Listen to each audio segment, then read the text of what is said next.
नमस्कार, हिमाचल समाचार में आपका स्वागत है। आज के मुख्य समाचार। मुख्यमंत्री ठाकुर सुखविंदर सिंह सुक्खू ने व्यवस्था परिवर्तन के ऐतिहासिक 100 दिन पूरे होने के उपलक्ष्य में पत्रकार वार्ता को किया संबोधित।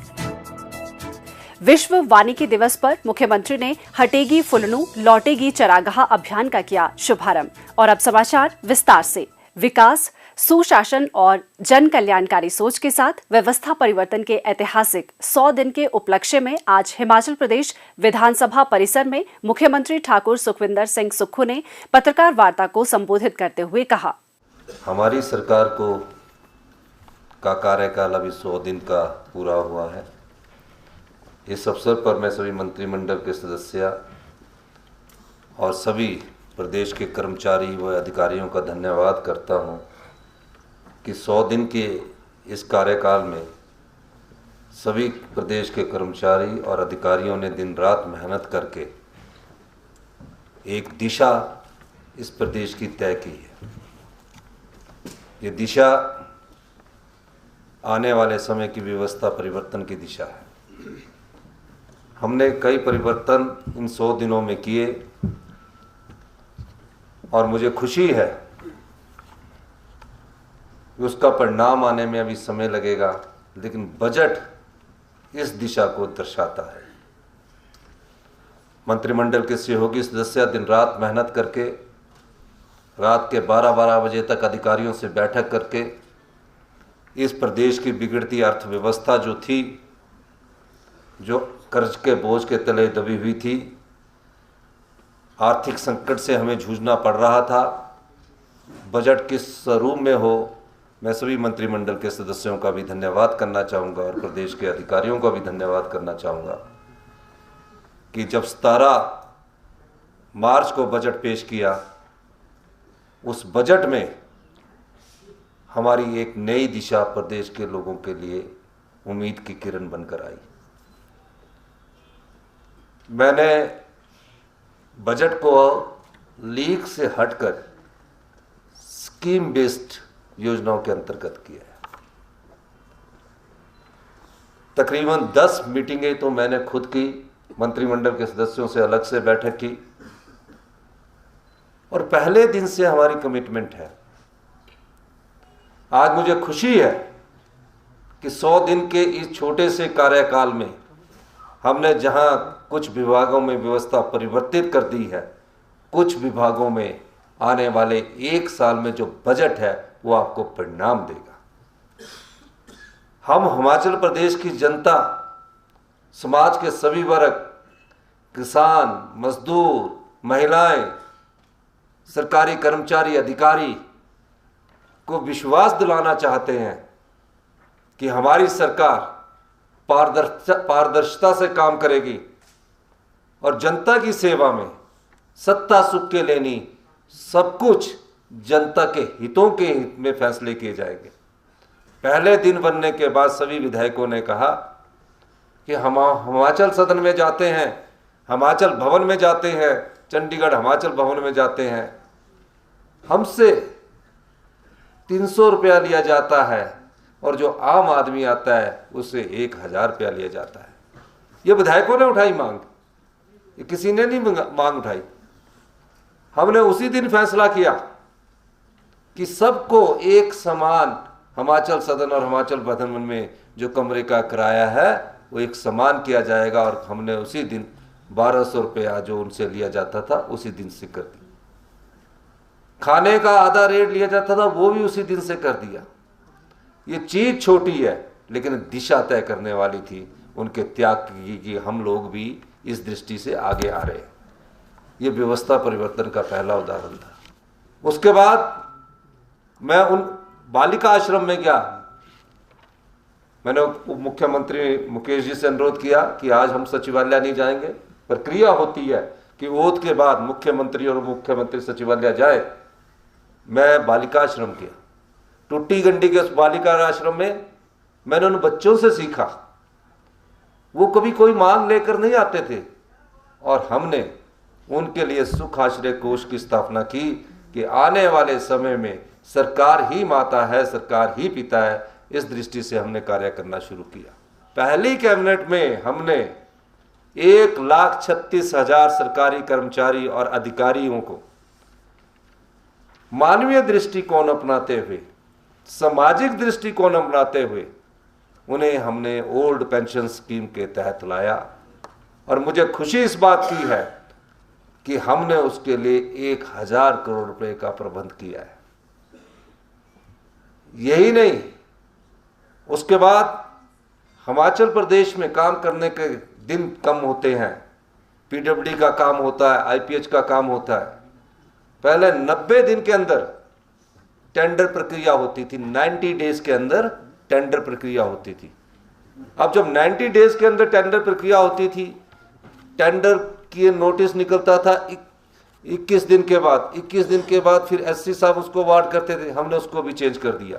सभी विभागों में, आईपीएच, पीडब्ल्यूडी, हाउसिंग बोर्ड, सभी विभागों में हमने कहा कि टेंडर की जो प्रक्रिया है वो 10 दिन के अंदर आपको खत्म करनी पड़ेगी और 10 दिन के अंदर आपको काम देना पड़ेगा। 20 दिन, 90 दिन से घटाकर उसको हमने पीडब्ल्यूडी की जो टेंडर है, आईपीएच के टेंडर है, 20 दिन में कर दिया। यानी कि 20 दिन में काम भी अवार्ड हो जाएगा और काम भी शुरू हो जाएगा। इन सब कामों को, कोई सड़क बननी थी, कोई बिल्डिंग बननी थी, या कोई 1-2 लाख रुपए का भी काम होता था, उसको करने के लिए 90 दिन लग जाते थे। हमने 20 दिन में नियम बना दिया कि 20 दिन के अंदर रूल्स बनाकर उनको कह दिया कि 20 दिन के अंदर इसको आपको करना पड़ेगा। फॉरेस्ट डिपार्टमेंट में हर बार की तरह ट्री प्लांटेशन की जाती थी। 3 बार प्रेजेंटेशन लेने के बाद हमने ये डिसीजन किया कि जो भी फॉरेस्ट डिपार्टमेंट में ट्री प्लांटेशन होगी वो खाली पहाड़ियों पर होगी, उसमें डेडिकेट स्टाफ लगाया जाएगा, वो 5 साल के लिए होगी। 12 डिस्ट्रिक्टों में 250 हेक्टेयर, 2,500 से 5,000 कनाल पर तकरीबन 25 कनाल का 1 हेक्टेयर होता है, उस पर इस बार ट्री प्लांटेशन की जाएगी। यही नहीं, एफसीए और एफआरए के केस लटक जाते थे, कोई डेडिकेटेड ऑफिसर उसके लिए नियुक्ति नहीं था। 4.5 साल से हम सुप्रीम कोर्ट में इस बात को लड़ रहे थे कि हमारे एफसीए और एफआरए की परमिशन को आप अनुमति देते हैं, चाहे सड़क जाती है 500 मीटर की, उसको भी सुप्रीम कोर्ट देते थे। हमारी सरकार का कृत संकल्प था और उन्होंने वकीलों का पैनल लगाने के बावजूद, खुद मैं उस दिन वहाँ था, खुद हमने नज़र रखी और सुप्रीम कोर्ट ने हमारी बात को सुना और एफसीए एफआरए की परमिशन की अथॉरिटी हमारे फॉरेस्ट डिपार्टमेंट को दे दी। उसके बाद मैं फॉरेस्ट मिनिस्टर से मिला, मैंने कहा कि जो आपका आईआरए डिपार्टमेंट है ये हमसे पूछता है कि एडमिनिस्ट्रेटिव अप्रूवल लाओ अपलोड करने के लिए, ये लाओ। उन्होंने कहा हम इस सभी कंडीशंस को हटा देंगे और हिमाचल प्रदेश में अभी तक जो आईआरए है वो देहरादून और इन 3-4 स्टेट्स को देखता था, उसको भी उन्होंने कहा कि हम जल्दी ही हिमाचल प्रदेश का डेडिकेटेड एक ऑफिसर जो इन परमिशंस को देगा उसको लगा देंगे। यह हमारी सरकार की कटिबद्धता है। फिर एक कंजर्वेटर ऑफिसर्स को सभी काम छोड़कर डेडिकेटेड एफसीए एफआरए के केसेस के लिए हमने नियुक्त किया है। डिप्टी कमिश्नर की अध्यक्षता में डीएफओ, डिप्टी कमिश्नर और यूजर एजेंसी की अध्यक्षता में हर 15 दिन में एक मीटिंग होती है, जिसके कारण एफआरए और एफसीए के केसों में तेजी आई। उसके बाद जैसे ही हमें पता लगा कि सबॉर्डिनेट सिलेक्शन बोर्ड का पेपर बेचे जा रहे हैं, और पेपर बेचने का धंधा ये काफी सालों से चल रहा था। पिछली सरकार में पुलिस भर्ती का पेपर लीक हुआ, इंक्वायरी नहीं हुई। क्या हुआ, अपनी गलती को ढकने के लिए दोबारा पुलिस भर्ती का पेपर करवाया और दोबारा पुलिस भर्ती का पेपर डिक्लेयर करवाने के बाद रिजल्ट निकाल दिया। हमने 25 दिसंबर को पहला पेपर होना था, हमने विजिलेंस डिपार्टमेंट के द्वारा जाल बिछाया कि पेपर होने से 2 दिन पहले ये पेपर बिकता है। उस जाल में वो जो पेपर और युवाओं के साथ धोखा करने वाले लोग थे उनको पकड़ा और आज स्थिति यह है कि जो पेपर वहां पीछे से भी बिके हैं उनकी भी इंक्वायरी हो रही है, उनकी भी रिपोर्ट आ रही है, जो भविष्य में होने थे उनकी भी रिपोर्ट आ रही है। उस आधार पर हमने कहा कि जिस संस्था ने ऐसा काम किया उस संस्था को हमने भंग किया। और मुझे खुशी है कि अगले 10 दिन के अंदर Himachal Pradesh public service commission जो सबऑर्डिनेट सिलेक्शन बोर्ड द्वारा जो अगले एग्जाम होने थे, पिछलों की जिनकी इंक्वायरी चल रही है, उनके रिक्रूटमेंट का प्रोसेस शुरू कर रहा है। HP public service commission subordinate selection board के जो हमारे अगले एग्जाम है 2000 पोस्टों के लिए रिक्रूटमेंट का प्रोसेस शुरू कर रहा है। उनसे हम किसी प्रकार की फीस नहीं लेंगे क्योंकि उन्होंने वहां अप्लाई किया हुआ है। उनका एज का कोई क्राइटेरिया नहीं होगा, वो 1 महीने के अंदर उनका एग्जाम होगा और उनका रिजल्ट तुरंत प्रभाव से निकल जाएगा। और जो पिछले हैं जिसमें कोई केस नहीं बनता उनके रिजल्ट भी तुरंत प्रभाव से Himachal Pradesh public service commission निकालेगा। हमारी गारंटी में 1500 रुपया हमने देने की बात की है। पहले चरण में 2,37,000 महिलाओं को 1500 रुपया देने का इस बजट में प्रावधान किया गया है, जिस पर 461 करोड़ रुपए खर्च होंगे। इसका मतलब ये नहीं है कि और जो महिलाएं हैं उनको पेंशन नहीं मिलेगी, उनको भी पेंशन मिलेगी। समय अनुसार हम उस पेंशन को और लोगों के लिए भी बांटेंगे। 5 चरणों में ये पेंशन दी जाएगी और 4 साल के भीतर ये पूरी पेंशन हिमाचल प्रदेश में अपनी महिलाओं को दे दी जाएगी। आईसीएमआर ने उस समय एक स्टडी की थी कि पानी के किनारे वाले जो क्षेत्र है उसमें वाटर बोर्न डिजीज बहुत होती है। आज हम इस स्थिति में पहुंचे हैं कि हम यूवी रेस के द्वारा उसे बैक्टीरिया को किल करके स्वच्छ पानी अपने हिमाचल की जनता को दें। अभी 900 करोड़ के 5 सीवरेज के एग्रीमेंट होने जा रहे हैं। आने वाले दिनों में हमारे को 900 करोड़ रुपया और उपलब्ध हुआ। ये हम आज ही ये हमारी सरकार की प्रतिबद्धता है। भारत सरकार से हम बोल रहे कि हमने सोचा था, हम ला रहे थे। मुझे इस बात की खुशी है कि पिछले कर नितिन गडकरी जी के द्वारा रीजनल ऑफिस में ये फोन करके बोला गया कि इतना स्पीड में काम हुआ कि 1 महीने में 900 करोड़ रुपया हिमाचल प्रदेश की इकॉनमी में आया, जिनके अवार्ड हमने करने थे, जिनकी जमीनें गई थी। और 27 कंपल्सरी जो लैंड एक्वायर थी और 27 तक और ज़्यादा आएगा। पूरे सबसे तेज काम लैंड एक्विजिशन की जो कंपनसेशन देने का था वो हिमाचल प्रदेश में हुआ, जिसकी प्रशंसा गडकरी जी ने भी की। ये हमारी सरकार की कटिबद्धता है। हम तीव्र गति से काम कर रहे हैं और व्यवस्था परिवर्तन करने में लगे हैं।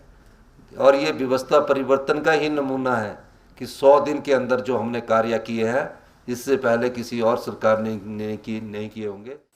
विश्व वानिकी दिवस के अवसर पर मुख्यमंत्री ठाकुर सुखविंदर सिंह सुक्खू ने आज शिमला में हटेगी फुलनू लौटेगी चरागाह अभियान का शुभारंभ किया।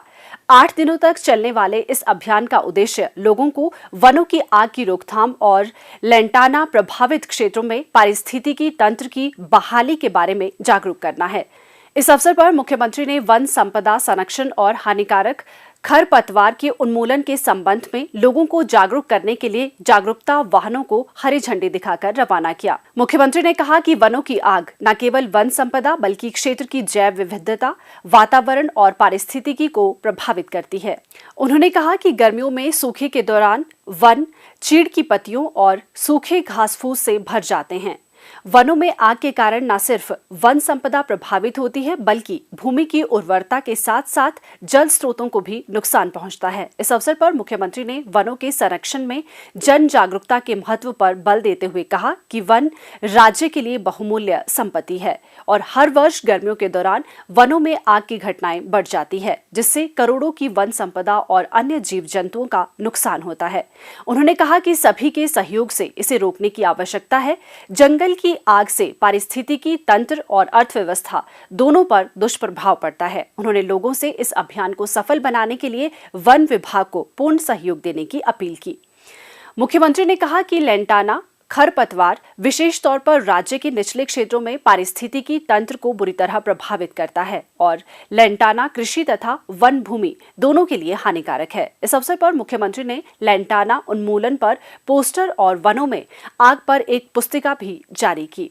मुख्यमंत्री ठाकुर सुखविंदर सिंह सुक्खू ने मध्य प्रदेश के बालाघाट जिला में गत शनिवार को हुए चार्टर प्लेन दुर्घटना में चंबा जिला के बनीखेत की पंचायत पुखरी से संबंध रखने वाले प्रशिक्षक पायलट मोहित ठाकुर के निधन पर गहरा शोक व्यक्त किया है। उन्होंने परमपिता परमात्मा से दिवंगत आत्मा की शांति तथा शोक संतप्त परिजनों को इस अपूर्णीय क्षति को सहन करने की प्रार्थना की है। और अब प्रदेश के मौसम पर एक नजर।